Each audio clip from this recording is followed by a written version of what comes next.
Episode के start में हम डॉक्टर स्टीफन को देखते हैं, जो कि एक ब्रिलियंट जेनेटिसिस्ट है।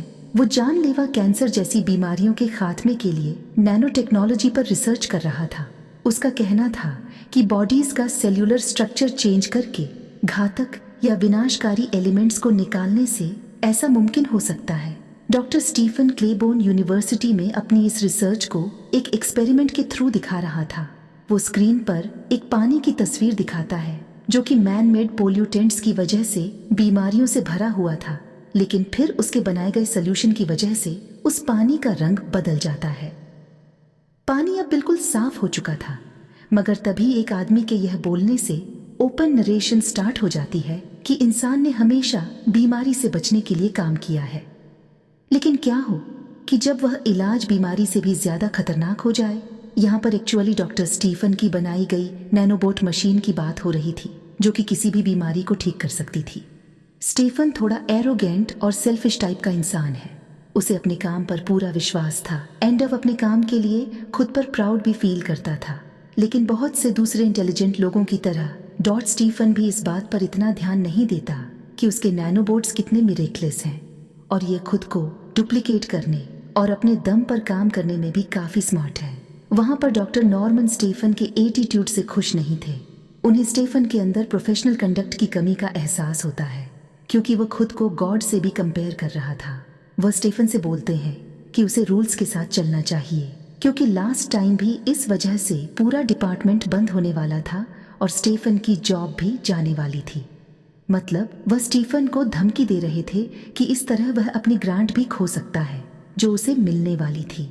इस पर स्टीफन उन्हें जवाब देता है कि अगर उसकी रिसर्च काम कर गई तो यूनिवर्सिटी इससे करोड़ों कमा सकती है।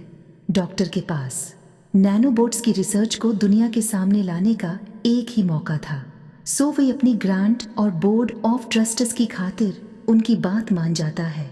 लाइव एनिमल टेस्टिंग के अप्रूवल के लिए इंतजार की वजह से भी परेशान नहीं होता। उसकी नैनोबोट्स की इस रिसर्च के लिए उसका दोस्त और कॉलीग डॉक्टर एंडी बहुत ज्यादा एक्साइटेड था, जिसकी जल्दी ही स्टीफन की बहन जूडी से शादी होने वाली थी। और वह न्यूज़ स्टीफन को भी देता है, जिसे सुनकर वह बहुत खुश हो गया था। वह एंडी को नैनोबोट्स दिखाते हुए कहता है कि हमें यह बहुत ही ज़बरदस्त चीज़ मिली है। देन एंडी वहाँ से निकल आता है डॉक्टर कैट्समैन के साथ अपनी अपॉइंटमेंट के लिए, क्योंकि उसकी कमर में दर्द था। डॉक्टर एक्सरे रिजल्ट्स को देखते हुए बताती है कि तुम्हारे पेल्विक रीजन में एक कैविटी है जो कि ऑस्टियोसार्कोमा को इंडिकेट करता है।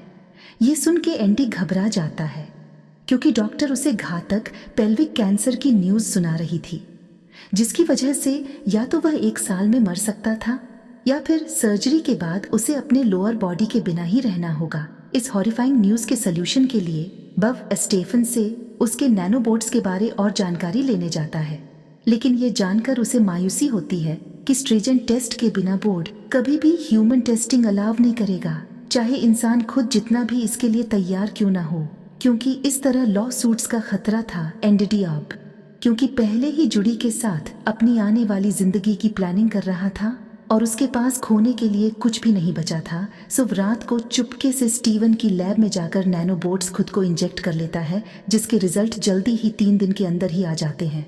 उसका ट्यूमर काफी हद तक कम हो गया था। एंडी काफी रिलैक्स हो जाता है, क्योंकि उसे एक नए जीवन की खबर मिली थी, मगर डॉक्टर इतनी सडन रिकवर देख के दंग रह जाती है। नैनोबोट्स के फायदे अभी यहाँ खत्म नहीं हुए थे। एक दिन सुबह उठने पर एंडी को पता चलता है कि उसे अब ग्लासेस की भी जरूरत नहीं रही। एक्साइटेड होक वह तुरंत से स्टीवन के पास जाता है और उसे नैनोबोट्स की सफलता का बताता है। अपनी रिसर्च के बारे में किए गए बोल्ड क्लेम पर गुस्सा होता है। उसे गुस्सा था कि एंडी ने अपनी और उसकी लाइफ और करियर को रिस्क में डाला, मगर एंडी का मानना था कि कुछ भी गलत नहीं होगा। वह स्टीफन को अपनी बॉडी का 20 साल पुराना कार भी दिखाता है, जो कि अब हील हो चुका था। स्टीफन को फिक्र थी कि नैनोबोट्स एंडी की हेल्थ पर क्या असर डालते हैं। साथ ही उसे डर था कि अनटेस्टेड ड्रग को इंसान पर यूज करने से उसे जेल भी जाना पड़ सकता है। एंडी बोलता है कि तुम इस बात की फिक्र मत करो, क्योंकि मैंने ये खुद किया, तुम्हें तो पता भी नहीं था, सो तुम इसके लिए रिस्पॉन्सिबल नहीं हो। साथ ही एंडी बोलता है कि मैं पब्लिक के लिए एक प्रूफ बन सकता हूँ कि नैनोबोट सच में काम करते हैं, जिस पर स्टीफन उसे समझाता है कि हाई प्रायोरिटी रिसर्च प्रोजेक्ट के साथ छेड़छाड़ करने पर तुम्हें यूनिवर्सिटी से निकाला जा सकता है या पूरी जिंदगी के लिए किसी अनमार्क्ड मेडिकल लैब में भी बंद करके रखा जा सकता है। वहां तुम्हारी बॉडी में नीडल्स लगा दी जाएंगी। स्टीफन को डर था कि नैनोबोर्स एंडी पर कुछ रिएक्शन शो करेंगे, सो वो उसे अपनी बॉडी से खत्म करने के लिए कहता है, मगर एंडी मना कर देता है क्योंकि उसका मानना था कि वो अपनी लाइफ में सबसे ज़्यादा फिट अप फील कर रहा है। उसका कहना था कि नैनोबोट्स उसे प्रोटेक्ट करेंगे और हेल्दी रखेंगे। साथ में उसे यह डर था कि अगर उन्हें डीएक्टिवेट किया गया तो कैंसर दोबारा आ सकता है। इसलिए वह स्टीफन से कहता है कि तुम मुझे बस अपनी रिसर्च को प्रूव करने के लिए अपॉर्चुनिटी के तौर पर लो। एंड एट लास्ट स्टीफन भी उसकी बात मान गया था। वे लोग नैनोबोट्स के और बेनिफिट्स और बिहेवियर्स रिकॉर्ड करने के लिए फर्क टेस्ट करते हैं। नैनोबोट्स ने कैंसर क्योर करने, आईसाइट ठीक करने और स्कार हील करने के साथ साथ एंडी को और ज़्यादा एनर्जेटिक और एक्टिव बना दिया था। स्टीफन बहुत ज़्यादा टेस्ट करता है कि नैनोबोट्स और क्या क्या कर सकते हैं। नैनोबोट्स की वजह से एंडी किसी तरह पानी के अंदर भी सरवाइव कर पा रहा था। 7 मिनट तक वो पानी के अंदर अपनी सांस रोक पाता है। नैनोबोर्स ने उसकी सीवियर बर्न स्किन को भी रिपेयर कर दिया था। बस कुछ ही सेकंड्स में एडी बोलता है कि वो स्टीफन और नैनोबोर्स का बहुत ग्रेटफुल है कि उन्होंने इसकी लाइफ इम्प्रूव की। अगले दिन वह जूडी के साथ जॉगिंग के लिए जाता है तो बिल्कुल भी नहीं थकता, जिसे देखकर जूडी काफ़ी हैरान थी। उसके बढ़ते हुए मेकआउट स्टैमिना की वजह से जूडी उस पर शक करती है। उसकी नई पर पर्सनालिटी से थोड़ा डर कर उसके घर से चली जाती है। अगली सुबह उठने पर एंडी को पता चलता है कि नैनोबोट्स ने उसे गर्दन पर गिल्स गिफ्ट किए थे, जिनसे अब वो पानी के अंदर पूरी तरह सांस ले सकता था। यह देखकर स्टीफन डर भी जाता है और फेस्टिकट को निकालने की कोशिश करता है, मगर ऐसा नहीं हो पाता। नैनोबोट्स के अकॉर्डिंग उन्हें निकालने वाला प्रोग्राम अभी इनकम्प्लीट है। स्टीफन का मानना था कि नैनोबोट्स बाहर निकलने के लिए उसकी कमांड को एक्सेप्ट नहीं कर रहे, या फिर वह बहुत ज़्यादा थे इसलिए उन्हें कमांड के अकॉर्डिंग चलने पर थोड़ा टाइम लगेगा। देन स्टीफन एंडी को घर जाकर सो जाने का कहता है। उसका ख्याल था कि सुबह तक नैनोबोर्स डीएक्टिवेट हो जाएंगे, मगर अगले दिन उठने पर पता चलता है कि नैनोबोर्स ने एंडी के सर के पीछे नई आंखें ग्रो कर ली थी। थोड़ी ही देर में स्टीफन भी वहां आ जाता है। एंडी इस नई डिस्कवरी से घबरा गया था। देन लैब में स्टीफन लॉजिक गेट फ्रीक्वेंसी को जैम करने की कोशिश करता है ताकि नैनोबोर्ड्स आपस में कम्युनिकेट ना कर सके, मगर यह भी काम नहीं करता क्योंकि उन्होंने केमिकल ट्रांसमिशन स्विच कर ली थी। एंडी पॉइजन और रेडिएशन जैसी स्टूपिड ऑप्शन देता है उन्हें डीएक्टिवेट करने के लिए, लेकिन स्टीफन कहता है कि इससे तुम मर जाओगे ऑफिशियल तरीके से। नैनोबोट्स को शट डाउन ना कर पाने पर Stephen high intensity electric shocks की हेल्प से उन्हें कम करने की बात करता है, जो कि अगर प्रॉपरली किया जाए तो टेक्निकली सेफ तरीका था। वह अपनी रेगुलर ईसीडी मशीन यूज करने वाला था। वे एंडी से बोलता है कि तुम्हें सिर्फ कुछ सेकंड्स के लिए दर्द होगा।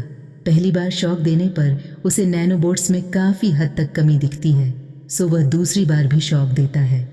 एंड देन उनको पूरी तरह ख़त्म करने के लिए तीसरी बार भी, जिससे उसने एंडी को ऑलमोस्ट मार ही डाला था। उसका दिल रुक गया था, मगर तभी नैनोबोट्स उसे दोबारा जिंदा करते हैं, जिसके तुरंत बाद एंडी उठक स्टीफन से पूछता है कि उनका प्लान काम किया या नहीं, मगर स्टीफन कहता है कि वह अभी भी तुम्हारे अंदर है और उन्होंने खुद को डुप्लीकेट करना स्टार्ट कर दिया है। कुछ ही देर में वह दोबारा से अपनी फुल फोर्स में आ जाएंगे। एंडी बोलता है कि हमें इलेक्ट्रिक शॉक दोबारा देना चाहिए, बट स्टीफन कहता है कि तुम दूसरी डोज बर्दाश्त नहीं कर पाओगे। स्टीफन को डर था कि इस तरह कहीं एंडी की जान ही ना चली जाए, सो वो बोलता है कि तुम उम्मीद ना छोड़ो, हम नैनोबोट्स को हराने का कोई ना कोई तरीका ढूंढ लेंगे। लेकिन एंडी का कहना था कि ऐसी हालत में मैं मर भी जाऊं तो इतना बुरा नहीं है। अगले सीन में हम एंडी को अपने घर पर देखते हैं, जहां खाना खाते हुए फ़ोन बजने पर वह अचानक से चौंक करने लगता है। उसकी सुनने की ताकत सुपरनेचुरली बढ़ गई थी। फ़ोन पर जूडी उससे पूछती है कि तुम कहाँ गायब हो। एंडी बोलता है कि वो यूनिवर्सिटी में था। जूडी शादी के बारे में कुछ बात करने के लिए उसके घर आना चाह रही थी, मगर एंडी यह कहते हुए तुरंत से मना कर देता है कि यह सही टाइम नहीं है। साथ ही वह जूडी को यकीन दिलाता है कि सब ठीक है, बस वह थका हुआ है। इसके बाद स्टीफन एंडी को देखने के लिए वहां आता है। एंडी ने खुद को पूरी तरह कवर कर रखा था। उसकी हालत काफी मिजरेबल रही थी। स्टीफन यह देखकर शॉक्ड हो जाता है कि इंटरनल और एक्सटर्नल खतरों से बचने के लिए नैनोबोर्ड्स ने एंडी की बॉडी को शील्ड कर लिया था, जेलीफिश की तरह की फॉर्मेशन और एक्स्ट्रा पसलियों से। असल में नैनोबोर्ड्स ने यह एक तरह का बैरियर बनाया था। स्टीफन की कोशिशों से बचने के लिए स्टीफन एंडी को अपने साथ लैब चलने के लिए कहता है, जहां पर एक्सरे करने से पता चलता है कि नैनोबोर्ड्स ने उसकी बॉडी कैविटी के साथ प्रोटेक्शन को डबल कर दिया था। एंडी बोलता है कि मैं सबके लिए तुम्हें नहीं बल्कि खुद को ब्लेम करूंगा, क्योंकि यह पंडोरा बॉक्स मैंने खुद ही खोला था। एंड देन ठोके अपने इस टॉर्चर को खत्म करने के लिए एंडी खुद पर नाइफ पॉइंट कर लेता है। स्टीफन ये कहते हुए उसे रोकने की कोशिश करता है कि हम पब्लिक में जाकर दूसरे साइंटिस्ट की हेल्प ले सकते हैं, बट एंडी ये सब नहीं करना चाहता था। वो ये भी नहीं चाहता था कि जूडी उसे किसी पागल के तौर पर याद रखे। एंड देन वो स्टीफन से सॉरी बोलते हुए खुद को स्टैब कर लेता है, मगर कुछ ही सेकंड में वो नाइफ अपने आप ही एंडी की बॉडी से बाहर आने लगती है और एंडी दोबारा से सांस लेने लगा था। मतलब नैनोबोट्स ने उसे दोबारा जिंदा कर दिया था। एंडी बोलता है कि 2 हफ्ते पहले शायद उसने अपनी आत्मा को नई जिंदगी के लिए बेच दिया। अब उसे वह तो मिल गया जो वह चाहता था, लेकिन अब जीने की ख्वाहिश नहीं बची और वह मरने के लिए बेचैन था। उसे अपनी इस फिजिकल कंडीशन पर गुस्सा भी था और मर न सकने की वजह से मायूसी भी। वो स्टीफन से बोलता है कि कुछ भी करके या तो मुझे ठीक करो या मार डालो। साथ ही वो स्टीफन को वोल्टेज बढ़ा के इलेक्ट्रिक शॉक देने का कहता है ताकि नैनोबोट्स अपना डिफेंस ना बना सके और खत्म हो जाए, मगर बहुत कोशिश बाद भी स्टीफन नैनोबोट्स को डीएक्टिवेट या रिमूव नहीं कर पाता। एंडी किसी भी तरह मर जाना चाहता था ताकि जोड़ी उसकी यह मनस्टर जैसी हालत ना देख पाए। सो कोई रास्ता न मिलने पर एट लास्ट अब दोनों एंडी को इलेक्ट्रिक शॉक की लीथल डोज देने के लिए एग्री हो जाते हैं ताकि नैनोबोट्स भी खत्म हो जाए और एंडी की जान भी चली जाए। फिर स्टीफन सॉरी बोलते हुए बटन प्रेस कर देता है जिससे एंडी की डेथ हो जाती है। उसके बाद स्टीफन बचे हुए नैनोबोट सैंपल्स को नष्ट कर देता है। उसने आखिर में अपनी लैब भी जला दी थी ताकि कोई एविडेंस ना बचे। कुछ टाइम बाद जोड़ी एंडी के अपार्टमेंट जाती है उसकी चीजें पैक करने, तो एक फोटो फ्रेम गिरकर टूट जाता है जिसकी कांच से जुड़ी की फिंगर पर कट लग गया था, लेकिन तुरंत ही उसका कट हील हो जाता है। मतलब मेकआउट करने से कुछ नैनोबोट्स शायद जूडी के अंदर चले गए थे और इसके साथ ही ये मूवी यहीं पर खत्म हो जाती है। तो मित्रों, अगर वीडियो में आनंद आया हो तो वीडियो को लाइक और चैनल को सब्सक्राइब जरूर करें। मिलते हैं अगले मूवी में।